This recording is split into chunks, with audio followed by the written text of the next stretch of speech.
You are listening to Leaders and Legends, a podcast produced by Veteran Strategies and featuring conversations with fascinating and impactful men and women who have shaped our world, our communities, and our history. My name is Robert Vane, Principal of Veteran Strategies, and your host for our discussion. You are listening to Leaders and Legends, a podcast presented by Veteran Strategies, an Indiana-based public relations enterprise, and sponsored by Girl Scouts of Central Indiana, Garmon Construction, Leaders and Legends LLC, the Grand Hall and Conference Center at Historic Union Station, the McGinley's Golden Ace Inn, and NFP, a national insurance broker with strong local content. Our podcast is featured on the All Indiana Podcast Network in partnership with Wish TV.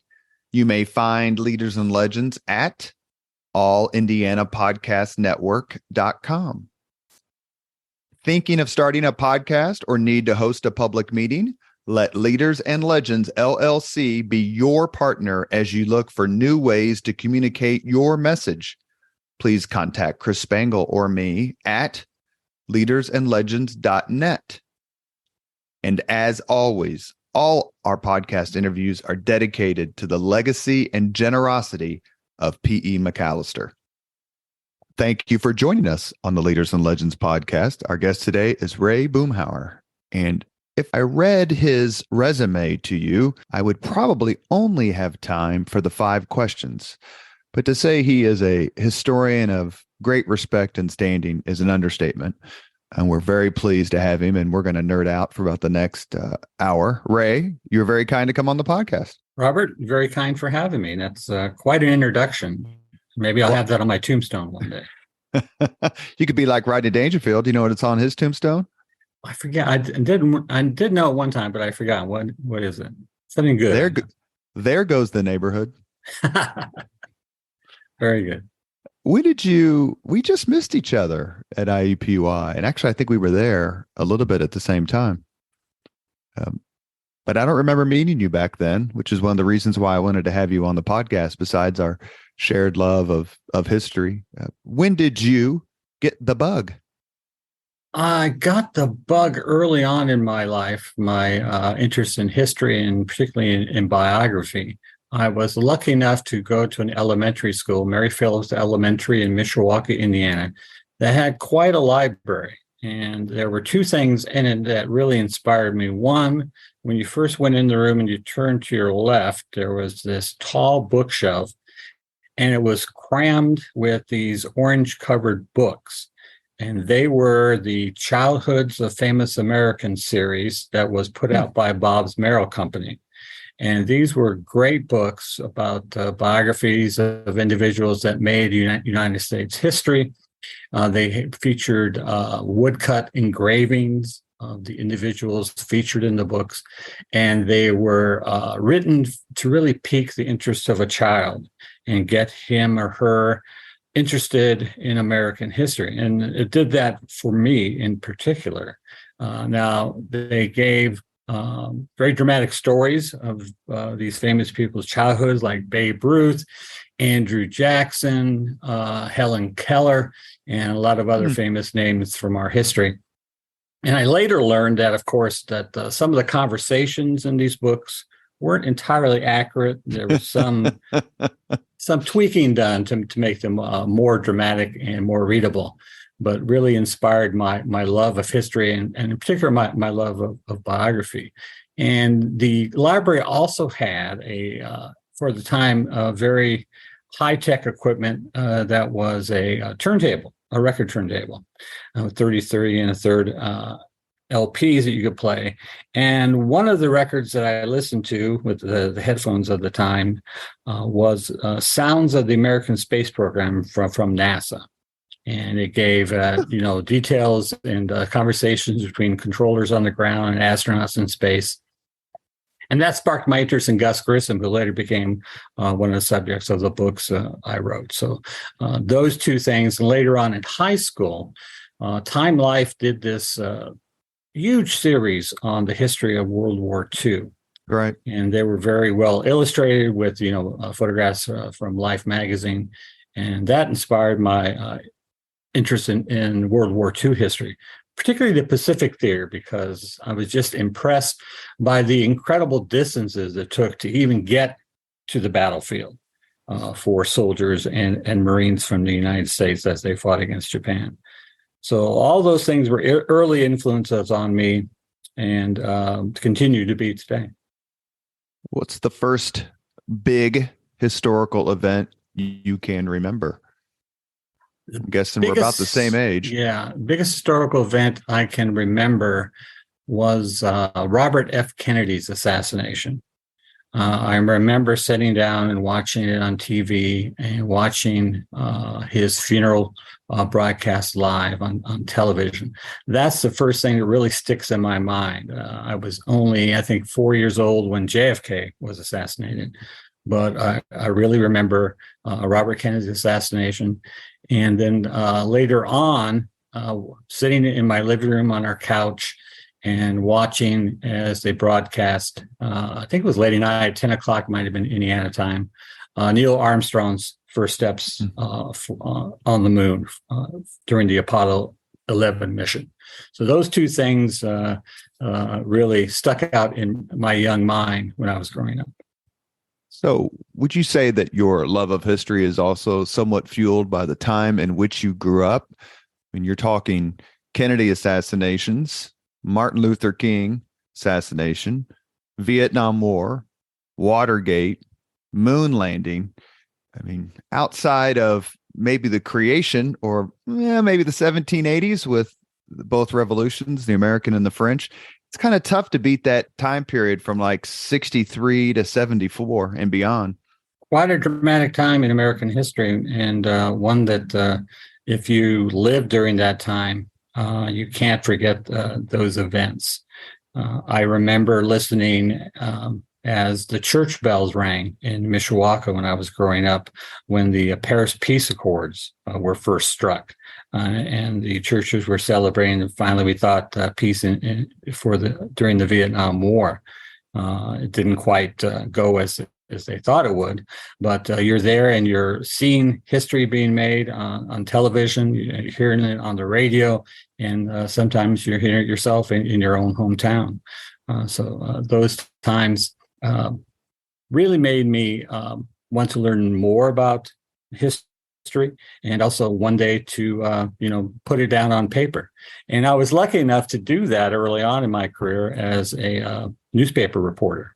You led right to my next question. Your bachelor's degree is from Indiana University, 1982. So you were there in 81, that glorious national championship year. We actually had Ray Tolbert on the show one time, and he was a terrific great player. Terrific interview. Your double major in journalism and political science. And your master's of arts degree is from Indiana University here at Indianapolis in 1995. So you got yours about 3 years ahead of mine. You wrote on Jacob Piat Dunn Jr. Who was your thesis director at IUPUI? And tell me, after that, speak about journalism, why you chose that. I think most people who like history, like political science, are closet journalists because they like to read, write, and research. I liked all those three of those things, so that's true. My research director at IUPUI from a master's thesis was Robert Barrows, who at that time was very involved in editing the Encyclopedia of Indianapolis project. So he used a lot of his students as contributors for that journal. I was lucky enough to write several entries for that. And that really helped me in writing biography, because those short pieces really make you get all the important information down on paper in just a few amount of words. I think there were 300 words to 500 word entries that I wrote for the encyclopedia. Barrows and David Bodenhammer. We should say right. that Bob the Barrows, co-editors. Bob Barrows is the pride of Muskingum College. Never met anyone else from there, but he's a terrific man. So please continue your answer. I had started journalism at my high school, Mishawaka High School. At first, I wanted to become a photographer. I was very interested in photography. Even built a basement, in a dark room in our basement at our home in Mishawaka. But our journalism instructor saw some of my work and decided, I think you'd be better on the news writing side instead of the photography side. So she wasn't very impressed by my photos.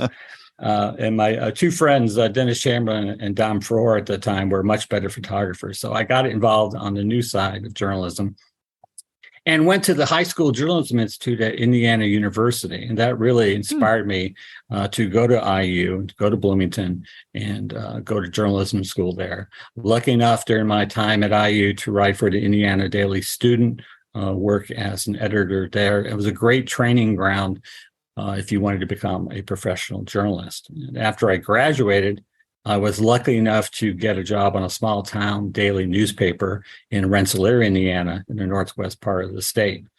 And that's just great training for any kind of writing because you're covering all kinds of stories in a small town like that. You're going out on the street, asking, man on the street questions, to snapping photographs for the paper, developing them, helping out in the back shop, actually pasting up the newspaper in the days before, computers were on the scene and really helping out in a composition like that.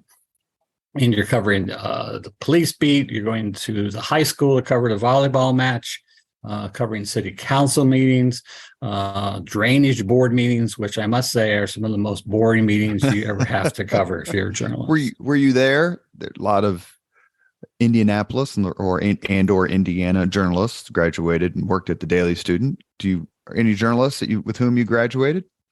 Made it big here? See, Tim Franklin is a name that's probably known in Indianapolis. I believe he worked at the Indianapolis newspapers.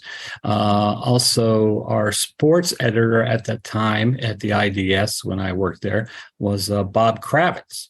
A very well-known columnist. That's who I was looking for. For the Star News, and now I think he writes for the Athletic. That's correct. Yeah, that is correct. So, yeah. So when you decide to go through college and choose a concentration for history, you chose American. Why did you choose the particular thesis subject? What made him compelling to you? Well, as you notice, I was a double major, journalism and political science, and Jacob P. Dunn Jr. Was someone who was an Indiana historian, kind of a political man of letters as well. He wrote for a variety of Democratic Party-leaning newspapers of the time and worked for the party, was very involved in Democratic politics, trying to reform the Indiana ballot at that time. If you remember the 1888 election that saw Hoosier Benjamin Harrison rise to the presidency, there was a lot of allegations during that campaign of vote buying by both parties, selling the ballot for just, $5 or even a bottle of whiskey. And Dunn was someone who hated that, wanted to really have clean elections. And so he endeavored to introduce the secret ballot system to the state, saw that to fruition. So he was someone who I thought was a very fascinating figure in Indiana history because not only was he a journalist, but he wrote about Indiana history, helped to revitalize the organization that I've worked for the past 30 or more years. The Indiana Historical Society in the 1880s. It was really a moribund institution at that time. And he and two other amateur historians, Daniel Wade Howe and William English, got together and got the organization back on its feet. And it continues strongly today. So he was quite a guy and someone I really was interested in, and worked with a lot of Indiana politicians like Thomas Marshall and Samuel Ralston, who were important figures in early 20th century Hoosier politics. You are listening to the Leaders and Legends podcast. Our guest today is Ray Boomhower. He is the senior editor, Traces of Indiana and Midwestern History. He works at the Indiana Historical Society for the Indiana Historical Society Press, and you should definitely visit that building. I've not been there as many times as I should have, the last time I was there, I hate to say this, Ray, so please don't judge. If you don't count some sort of event at night, is I gave a speech to the Civil War Roundtable there, the Indianapolis Civil War Roundtable. I love that. I gave a speech on the relationship between Lincoln and Grant. It's such a beautiful, not only auditorium, but the building in and of itself. When you walk in every morning, are you like, all right, I'm charged up, I'm energized, I'm surrounded by all these artifacts and all these books and all these really smart people? What is it that when you go in every day gets you fired up? Well, there's something new to do every day. Because I work for the press, of course, I'm involved in, getting Trace's magazine out 4 times a year. And every issue has a different kind of article with a different kind of subject that we explore. We do also publish a number of books each year. Each of those can cover a wide-ranging field of endeavor, from doctors dealing with their patients to an Indiana poet laureate who's come home from the East Coast and come back to his Hoosier roots, and also working on now a book about Indiana's basketball history.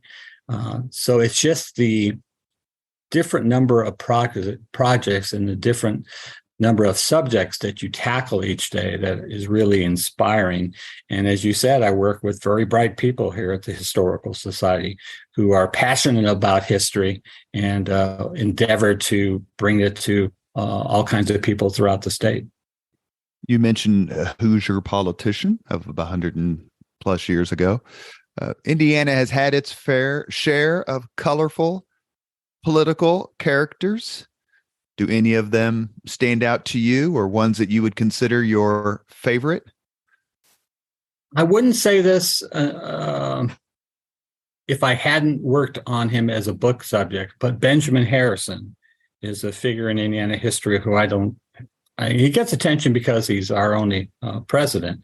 If you don't count William Henry Harrison, who spent a lot of time in Indiana. But in doing research on his term of office and his life, quite an impressive individual. His presidency doesn't get the respect I think it deserves. He accomplished a lot, especially during his first 2 years in office, because the Republicans controlled not only the presidency, but both houses of Congress. And he was able to get through a lot of different kind of legislation, from improving pensions for Civil War veterans to improving the U.S. Navy, establishing national forest preserves throughout the country, the admission of a number of new states into the Union. And he was someone who was a hands-on chief executive, that it was said that he could probably have handled all the administrative departments in the federal government better than the people he appointed to handle those departments. And he often had to do that because the Secretary of State, James G. Blaine, was often ill at the time. So he had to juggle a lot of duties while he was president. But of course, because he lost re-election, if you're a president and you don't get 2 terms of office these days, you're seen as a failure. But quite an impressive life as a lawyer, one of the leading lawyers of the time, a Civil War general, and a politician who was beloved by his close friends. One thing that hurt him as well was the fact that he was seen as kind of an aloof figure. He was kind of, iceberg Ben, they called him, because he didn't have the ability to, glad hand like a lot of the politicians of that time. In fact, there was a story going around that one of his good friends heard that he was going to give a speech in Indiana City, and he said, "Now, Ben, I know you do fine as a speaker, but afterwards, mill around a bit, shake hands with some of the boys, and try to get to know them." And he went off and he came back and said, I just couldn't do it. That's not just my personality. He wasn't a glad hander, but he was an impressive orator, and someone who had people who really felt that he was one of the finest figures they had ever met in their lives. Can you describe Wendell Willkie in 5 words or fewer? The barefoot boy from Wall Street. Yes, indeed. Wendell Willkie was one of those people in Indiana history who sprang into prominence unexpectedly, from titan in business and industry to one of those dark horse figures in American history who spring on the scene, and all of a sudden, they're involved in national politics, and was a figure who seemed to have a good chance to unseat FDR, which was unheard of at that time in politics, if you're going to tackle such a popular president as Roosevelt. And someone who was a strong figure in World War II, fighting for the Allied cause, and just an impressive individual overall.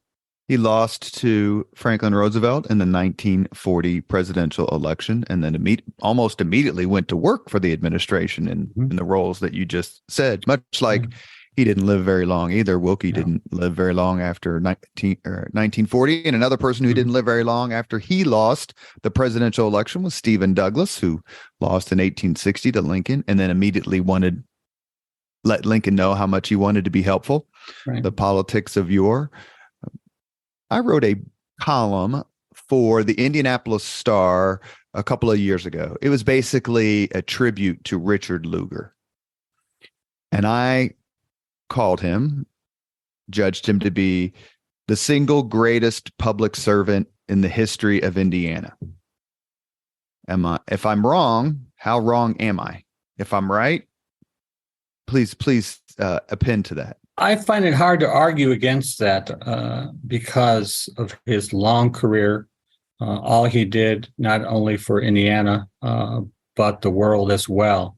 And I was always impressed by Senator Lugar. When I was in Rensselaer at the Rensselaer Republican, I covered one of his campaign appearances, and it wasn't a big splashy affair. It was just held at someone's house out in the countryside.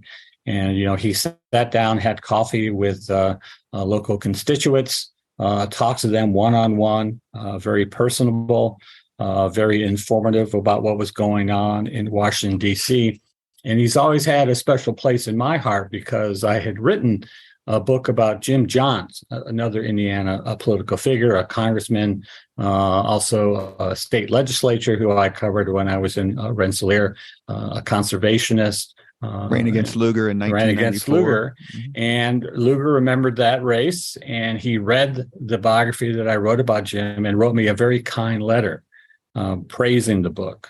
So I always remember that kindness from the senator. I remember having a conversation with Mitch Daniels when he came on the podcast the first time, and he told me that he had told Bob Blameyer, who I'm sure you know, who used to work for Birch Bayh. Birch Bayh staff wrote a very nice book. They had some sort of something in the Capitol for Birch Bayh, and as Daniels is walking out, he's yelling at Bob, "I'm reading your book on Senator Bayh." Right. I just thought that was kind of typical of the folks back then, in the sense that everyone was interested in people's lives without judging them. I wrote. I didn't write. I said at a event honoring P.E. McAllister, who's the greatest of the great, that I thought that Mitch Daniels and Richard Lugar and Birch Bayh were the three Hoosiers I would carve first into an Indiana Mount Rushmore. Who would be your fourth? Or take one of mine away and give us your Mount Rushmore of Hoosier leaders. I'd probably add Lee Hamilton to that mountainside, if I could. Also looking into like non-political figures, but people who had really made an impact on not only Indianapolis, but the state and the country and the world. I think May Wright Sewell, who was a Indiana suffragette, a teacher, an activist, created so many, helped create so many institutions in Indianapolis that are still around today, like the Indianapolis Women's Club, the Propylaeum, a number of other organizations as well. Just an impressive figure, fought for world peace at a time when it was not popular to do so, and just had an amazing impact on her students that she taught at the girls' classical school, and went all around the country, speaking on behalf of women's rights, and so I put her up there as well. My fourth, and I would put him forward as the most underrated person in Indiana history. Not that he's not known, but he should get a lot more credit, and that would be Civil War Governor Oliver P. Morton, who wasn't even elected governor in 1860. Lane was elected governor in 1860, and they switched jobs. Is that right? I think. Yeah, Lane went on. Lane became the senator, and Morton became the governor, and was just a rock during. I was going to say, talk a little bit about Oliver P. Morton's. He's a Republican. His performance during the Civil War in Indiana is one of the top 5 governors of the entire conflict, in my view. Go ahead. I agree. He really held the Union together, was a staunch ally of President Lincoln during a very grim time in American history. And one of my favorite stories is that, Lew Wallace and Governor Morton were both Democrats at one time, and both were good friends. And Morton jumped to the young Republican Party, and that kind of ruined their friendship for a time. But when the Civil War broke out, one of the first things that Morton did was call on Wallace, who had a kind of a military reputation because he was a leader of a militia company in Crawfordsville, the Montgomery Guard. And, they patched up their differences and realized that they were now both, fighting for the preservation of the Union. Morton set him out to be the adjutant general for the state to raise the necessary regiments called for by Lincoln. And Wallace did so, and Morton continued to support the Union throughout the war, even during times when there were difficulties in Indiana with, the Democratic Party at that time, threatening the purse strings, and kind of Morton ran things out of a safe in his office, and with help from the federal government.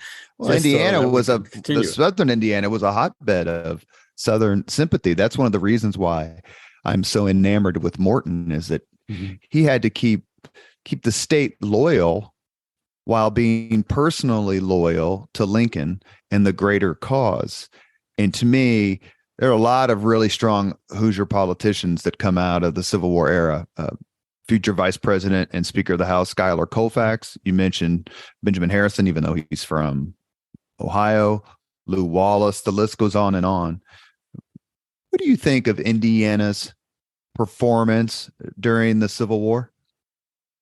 It was probably one of the greatest performances by any state in the Union, particularly in the Western Theater. Our regiments performed Herculean tasks with Grant and Sherman as they, captured Fort Henry, Fort Donelson, eventually Vicksburg, and the 20th Indiana did really great service in the Army of the Potomac, especially at the Battle of Gettysburg. So really, without all these various Indiana regiments and Indiana generals that were involved in the war, I think the Union could have fallen. So we really gave a great contribution during the Civil War, and it's one to be proud of. And Indiana played a not dispositive, but critical role at the 1860 Republican National Convention in Chicago to get Abraham Lincoln nominated. I just did a podcast on that convention.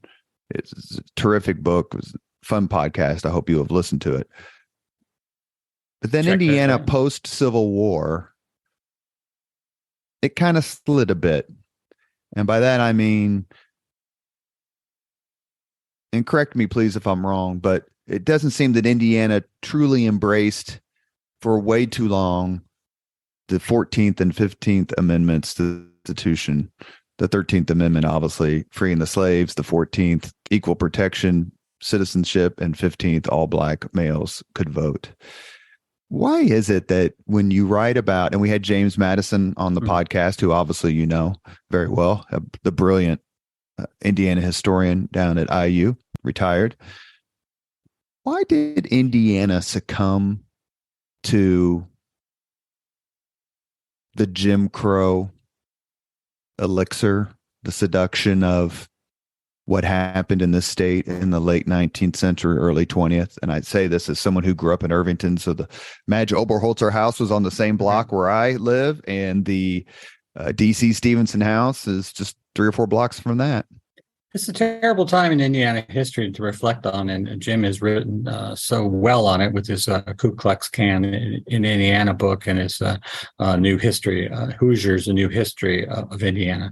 And I think we had that because of, just this southern migration into Indiana during the growth of Indiana as a state. And they brought those prejudices with them. And, fear does terrible things to people's minds, and fear was stoked a lot of Hoosiers by Klan leaders like D.C. Stevenson. And once it catches hold, it's hard to get rid of. But I prefer to remember the people who fought against the Klan in the 1920s and in the post-Civil War era, the great contributions made by the state to the country's literary heritage with people like James Whitcomb Riley, Booth Tarkington, Meredith Nicholson, and many other writers and artists, the Hoosier Group, T.C. Steele, and many others. But that stain is something that we really can't wipe away from our past, and can only hope to confront it and learn lessons from it for today. It always seems so ironic to me that Indiana sacrificed so many of its young men to keep the country together at the beginning, and then clearly to keep the country together and free the slaves at the end of the Civil War. How much of what Indiana's mindset, how much of it was set by the fact that so many freed slaves or African Americans were coming north to escape the discrimination of the South, only to run into discrimination that, if it wasn't the exact same, it surely was a close cousin? It was indeed. We had our own black laws in Indiana. If you were an African-American citizen in Indianapolis, for example, you couldn't go to certain restaurants, couldn't sit in certain theaters, movie theaters, other performance halls in the city. You were redlined into neighborhoods and forced to live in certain neighborhoods in Indianapolis, couldn't move to the suburbs. As a lot of the Indianapolis white citizens did after World War II. You were forced into one segregated high school, which Christopher Zaddix High School in Indianapolis, which had a lot of great people graduate from it. But it's still something that I think we should not be proud of as Hoosiers, and always remember what happened during those days. You are listening to Leaders and Legends, a podcast presented by Veteran Strategies, an Indiana-based public relations enterprise, and sponsored by Garmon Construction, Leaders and Legends LLC, the Grand Hall and Conference Center at historic Union Station, the McGinley's Golden Ace Inn, and NFP, a national insurance broker with strong local content. Our guest today is Hoosier historian Ray Boomhower. He works at the Indiana Historical Society. Ray, is there a particular Hoosier leader and or legend you admire? The one name that springs to mind immediately, of course, is Ernie Pyle, the World War II correspondent. And he was such a big part of my education at Indiana University. I went to classes as a journalism student in Ernie Pyle Hall. On the second floor of that building, there's a lounge. There was a lounge area when I was there, showing off some of the memorabilia of his life, including with his typewriters, his Pulitzer Prize citation, and we read his columns that he contributed about the war, and I was just fascinated by his sparse, simple style, but really hit you in the gut. Particularly his Death of Captain Waskow story. And one column in particular that always struck with me was the one he wrote for publication after the war in Europe ended. And he was unable to see it published because he was killed on Okinawa. And before that could happen, and people found this unpublished column on his body when they recovered it, talking about the cost that the war had brought to the American fighting man. Dead men by the thousands, lying in the roadside in Europe, dead men by mass production, dead men so numerous that sometimes, you came to hate them. And he said, you at home and didn't see this, but those of us who were there, saw it countless times, and it was just an impressive piece of writing that always stuck with me. And I always admire him, a guy from a small town in Indiana, Dana, who went on and saw the world and wrote about it well, and became beloved by those who fought the war in Europe and also in the Pacific. One of the sponsors of the podcast is the Grand Hall at Historic Union Station. And if you go there, you'll see a plaque, and it denotes the visit of Arthur Conan Doyle to Indianapolis. We've had some amazing visitors in this city. Are there any visitors from around the world that stick out to you, or events that you've studied from when someone from another country or another state comes and is, besides everyone who's freaked out by the Indianapolis 500, who's never seen it before? That's universal. But are there any other ones? There's one individual that springs to mind immediately because we had an article in Traces magazine a number of years back, and recently we did a book about the Asian Americans in the state. And it was a royal visit to Indiana by a Chinese prince named Pu Lun, or I think it's Pulun or Pulan. I can't remember correctly, but he visited Indianapolis, went to a reception. He was greeted by the mayor and other important figures like William Fortune, who was a big man in business in Indianapolis. And, there was a grand luncheon in his honor. He went and visited local business establishments, and even took in a baseball game at the end of the day. So it was made quite a splash in Indianapolis newspapers, and quite an important visit from such a royal figure that he was. I definitely want to mention a few of the folks you've chronicled. We've been lucky enough to have a couple of space program themed podcasts, one on John Glenn. Gus Grissom. Most people probably first encountered him because of the movie The Right Stuff, in which he seems to be treated fairly, but you feel sorry for him. You've written about Gus Grissom, and then, of course, he died in that horrible fire with Roger Chaffee and Ed White, Apollo 1.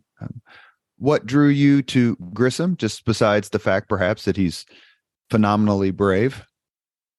Well, Indiana has a great state park system. And as a kid, my father took my two brothers and I on to a trip to Spring Mill Park in Mitchell, Indiana.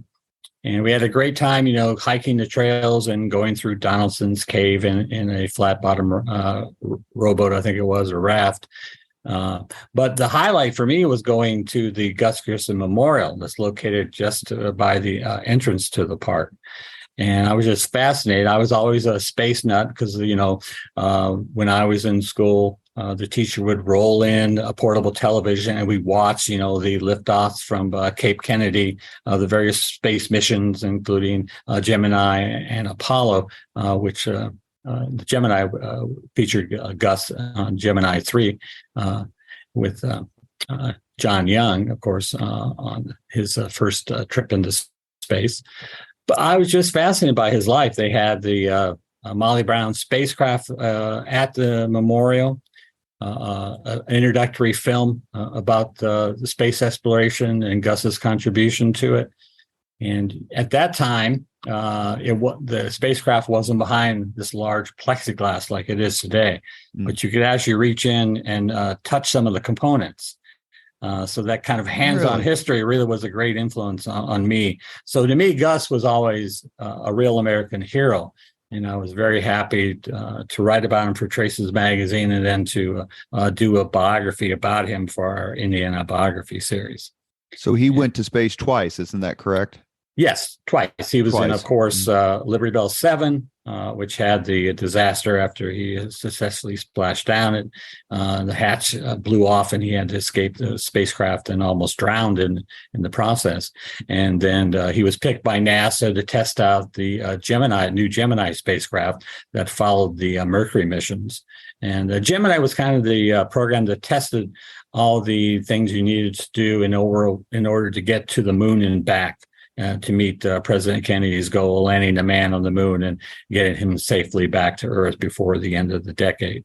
And, Grissom was picked by NASA to test out that new Gemini spacecraft. And when the Apollo program mission started, he was picked again by NASA to iron out the difficulties with the Apollo spacecraft, the command module. But unfortunately, could not do that because he was killed on a supposedly safe ground test in Apollo 1. And what did happen there? Why couldn't they rescue those three men?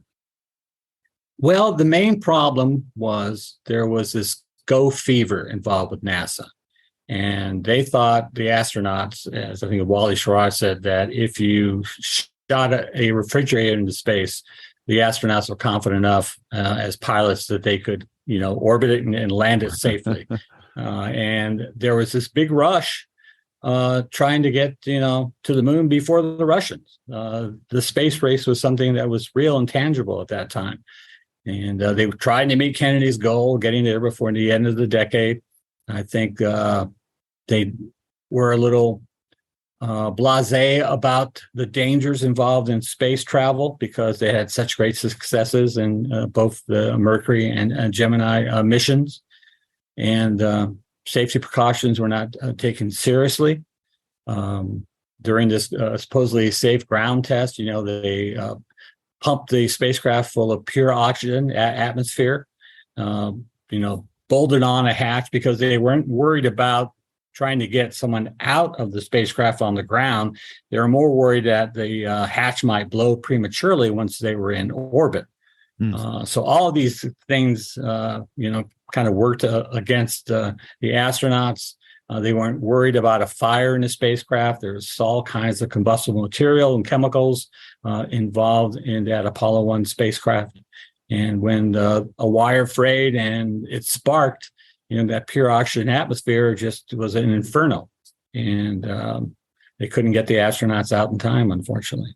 They lost their lives, gave it for the space program. Speaking of the 1960s and tragedy, ultimate tragedy, we were lucky enough to have Mike Riley on the podcast. I'm going to guess that you know Mike or knew Mike. I knew Mike very well. Yeah, in Rensselaer. He was a lawyer there when I was at the Republican. And although I didn't cover a lot of his trials, that was my boss, Lisa Janko, who covered a lot and became good friends with him. But I did get to know him a bit in Rensselaer. A very kind, very generous man. He appeared on the podcast to discuss his role as basically state campaign manager for Robert F. Kennedy in 1968 here in Indiana. You won an award, first place, nonfiction from the Indiana Chapter Society of Professional Journalists for your account of Robert Kennedy in the 1968 primary. What drew you I mean, it's pretty famous. There's lots of reasons it's famous, whether it's the fact that he won and that kind of set him on the path, the speech he gave at what is now Kennedy King Park. What about that race in 68 fascinated you enough to apply your writing talents to it? I was drawn to that subject because of an individual who worked as an advisor on the Kennedy campaign. It was a guy named John Bartlow Martin. He was a Hoosier himself, was an ex-reporter, a freelance writer, and had worked on a variety of Democratic presidential campaigns leading up to that race. He had worked on both of Adlai Stevenson's campaigns in 52 and 56, worked for John F. Kennedy as kind of a roving speechwriter during his 1960 winning effort. Went on to work for LBJ in 1964. And because of his Hoosier roots, because they knew that he knew the state well, he'd written a very well-regarded book about the state called Indiana, an Interpretation. He knew Hoosiers and what they were thinking and what they were looking for in the candidate. He was very involved in Kennedy's race for the Democratic presidential primary in Indiana for much of April and up to May 7th when the voting was. So I was fascinated by his role in the Kennedy effort, and that got me involved in covering Kennedy's time in the state. I was drawn, of course, because of his amazing extemporaneous speech on April 4th following the assassination of Dr. Martin Luther King Jr. And he had picked that day to, start his campaign in Indiana for the Democratic primary, and started the day at Ball State. He started in South Bend at Notre Dame, went to Ball State, and from there he was coming to Indianapolis for a campaign rally when he heard the news about King's death. And it's just always amazing to me. Here's a candidate for office who has a speechwriting staff who's supposed to offer him their words when the news breaks, or he's giving a talk to the voters. But here he's driving from Weircook Airport to downtown Indianapolis and has to come up with words to explain this terrible event, King's death by supposedly a white assassin. And in that time, driving down, he comes up with words that really resonate to today. And it's really one of the most remarkable speeches under pressure that any politician has given in American history, I think. And I doubt there are any politicians around today who could have done what he did at that time. And it's really, grace under pressure to the utmost. Do you believe Kennedy would have won the 68 presidential race? I think there's great doubts that he would even have won the Democratic nomination. While because Kennedy, of the way it was controlled back kind at of the way time. It was controlled by big city politics, and he's battling his brains out against Eugene McCarthy in all these primary states. And meanwhile, with Johnson dropping out of the race, his vice president Hubert Humphrey decides to jump in. He's not entered any of the primaries, but he's going around to caucuses and talking to the Democratic leaders in states. He's piling up all these delegates, building a pretty substantial lead going into the Chicago convention. And some Kennedy advisors thought it was just a 50-50 chance that he could even win the nomination. Others thought there was a good chance they could, after California, they might be able to, notch some other victories in primary states, like big states like New York, that Kennedy might be able to sweet talk Mayor Daley in Chicago to supporting his cause. And that would be a great, supporter to have when the convention opens. But I think it's really doubtful that he would even have won the nomination. Others believe he would have, and he would have gone on to beat Richard Nixon in the fall campaign. But historians are always better about telling you what happened instead of what might have happened, unfortunately. You have a new book out. I'd like you to take some time, a few minutes we have left on the Leaders and Legends podcast with Ray Boomhower. Talk about, please, your latest book. And the reason that I found it somewhat interesting when you mentioned it is there's a fella coming on the podcast named Alex Kershaw, the World War II historian, and he Great wrote guy. a biography of Robert Capa, another famous photographer during the first half of the 20th century. Tell us, please, about your book. My last book was about a gentleman named Richard Tregaskis. Many people, if you say Richard Tregaskis, they say who? They don't remember the name. But if you mention Guadalcanal Diary, that guy. It's one of the best-selling books that was published during the war about his time with the U.S. Marines on Guadalcanal.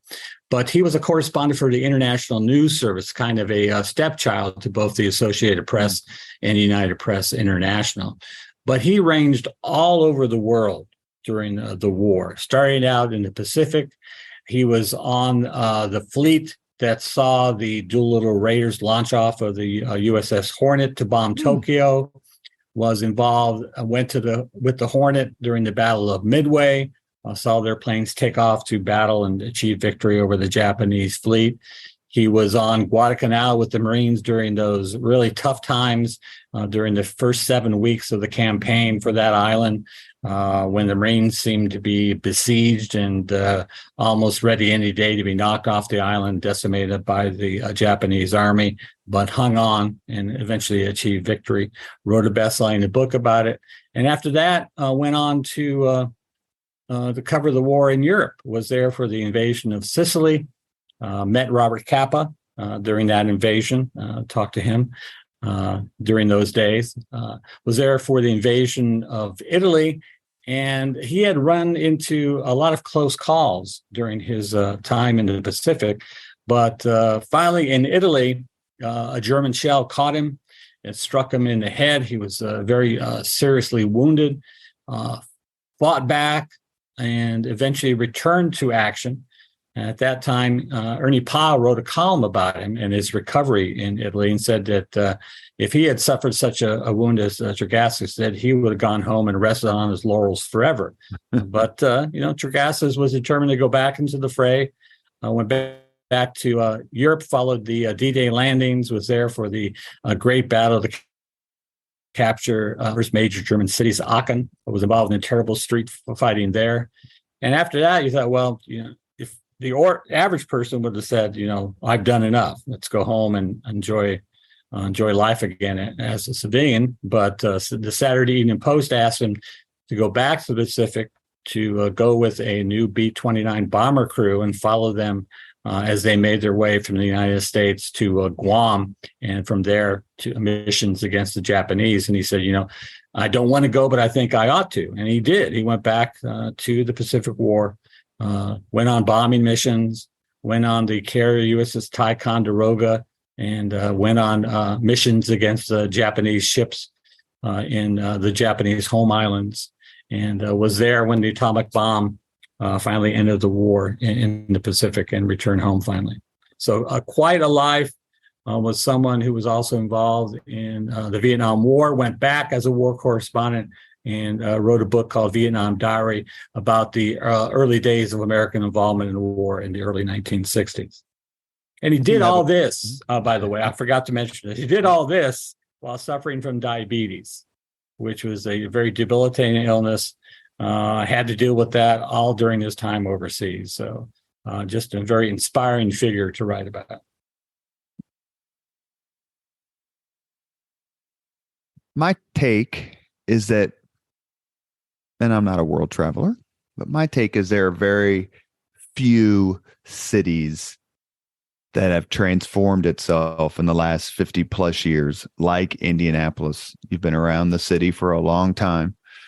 What do you think of the transformation and some of the leaders who made it happen to where Indianapolis, I've said this ad nauseum, when I was a kid growing up on the east side, the only time I went downtown was to see Dick the Bruiser, another writing subject of yours. It's changed so much. What do you think of it and some of the people who've made it happen? It's been quite a dramatic change. If you look back in 1968, of course, when Kennedy was running here in Indiana, it brought a lot of national political correspondents to the city, and they were quite unimpressed by what they saw. They said that if a UFO landed in downtown Indianapolis, the alien would take one look around, get back in their spaceship, and leave and search for greener pastures. They were very upset about all the restaurants that seemingly closing at 6 o'clock while they were out on the beat and they couldn't find a good restaurant downtown to eat at. And during my time in Indianapolis, working for the State Museum and now for the Indiana Historical Society, it's been just quite a turnaround for the city, not only with the various sports, with the Colts coming, of course, to Indianapolis, but I remember going to a Marion County Indianapolis Historical Society meeting, and Mayor Hudnett was there talking about his vision for downtown. And at that time, I believe there were, they were building Circle Center. I was hoping to build Circle Center, but they were, just tearing down a lot of buildings. There were just these giant holes downtown. It wasn't very. You look at it and you think, well, what is he thinking of? And then, Circle Center was complete. They had the development, the restoration of Union Station, the renovation and expansion of the convention center downtown. And so it's been a dramatic change. I remember I first started at the Indiana Historical Society. The canal downtown here that I can see from my window now was just a ditch, full of garbage. And now it's a beautiful place to take a walk and enjoy downtown Indianapolis. So I've been lucky enough to be here and see all this change. And it's been something that's been inspiring for me as both an individual who lives here, but also as a historian as well. We have reached the point in the Leaders and Legends podcast where we ask the same 5 questions of all of our guests. Ray, are you ready? I'll try to answer. What was your first job? I was a clerk and general do everything for a drugstore in South Bend, which is, of course, located just across the line from Mishawaka. So I did everything from run the cash register on Sunday mornings. Usually people were coming in, buying the Sunday edition of the South Bend Tribune, straightening shelves at the end of the evening, sweeping and dusting the floor and the counters as well. So it was a great experience for a high school student. Put some money in my pocket and got me involved with, being able to talk to people, with all kinds of people who came into the drugstore, not only for sundries, but their prescriptions as well. What was your first concert? The first concert I remember was at Morris Civic Auditorium in South Bend, and I believe it was REO Speedwagon, which was, of course, a big group in the Midwest at that time. Was very impressed by their guitarist, Gary Rickrath, I think his name was. Jay Rickrath, yeah, and they produced at that time a great live album that really set them up for the rest of their career, and impressed by their performance and their light show as well. Number 3, if you could suggest any book for someone to read, which book would you choose?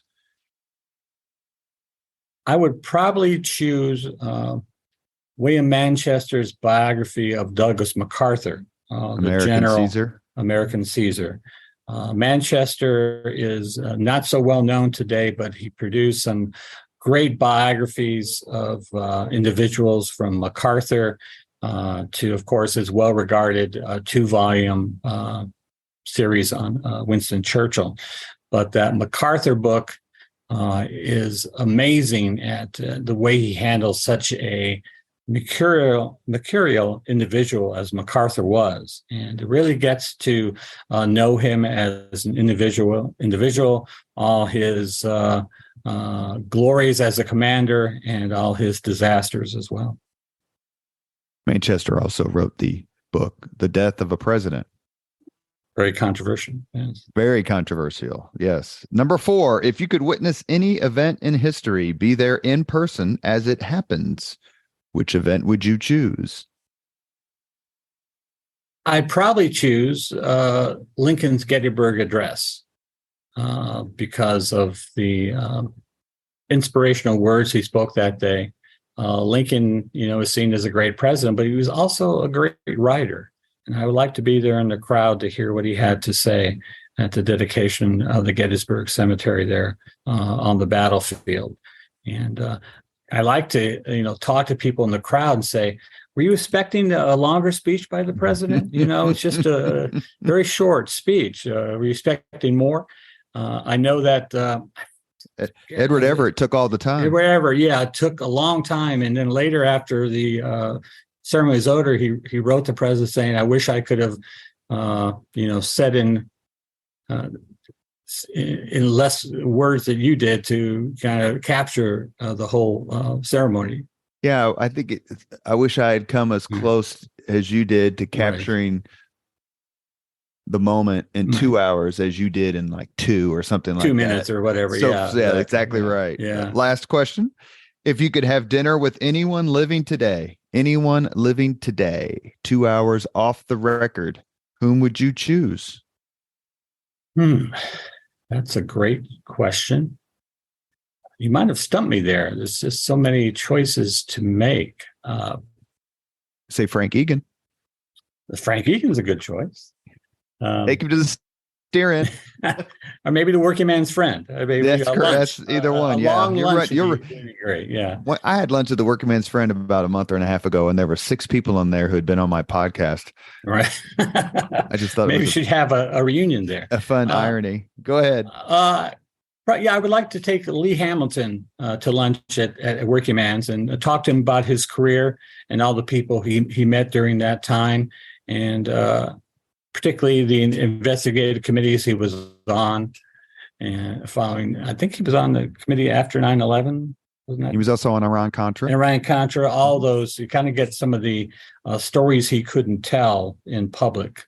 Details about those investigations. I've made a couple of attempts to get him on. I haven't given up yet, but he certainly is on any list of the greatest Hoosier public servants, along with our friend Andy Jacobs. Speaking of congressmen who have served us well.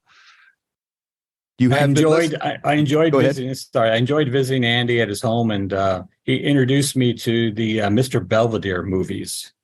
So we'd sit there and watch Clifton Webb, who was just great. Another Hoosier who was great in those movies. A very funny guy, and they were very funny movies. And I enjoyed Andy introducing them to me. You couldn't move because those damn dogs. They were like horses. Yeah, I admire anyone who could handle beasts such as those. You have been listening to Leaders and Legends, a podcast presented by Veteran Strategies, an Indiana-based public relations enterprise, and sponsored by Garmon Construction, Leaders and Legends LLC, the Grand Hall and Conference Center at Historic Union Station, the McGinley's Golden Ace Inn, and NFP, a national insurance broker with strong local content. As always, all our podcast interviews are dedicated to the legacy and generosity of P.E. McAllister. Our guest today has been Ray Boomhower. He is one of the foremost historians for Hoosiers and of Hoosiers. Ray, thank you so much for coming on the podcast. I enjoyed it. Thank you, Robert. I did as well. Thank you very much for listening to Leaders and Legends, brought to you by Veteran Strategies Incorporated. If you want to contact us about this program or our menu of public relations services, please send us an email at robert@veteranstrategies.com. That's robert@veteranstrategies.com.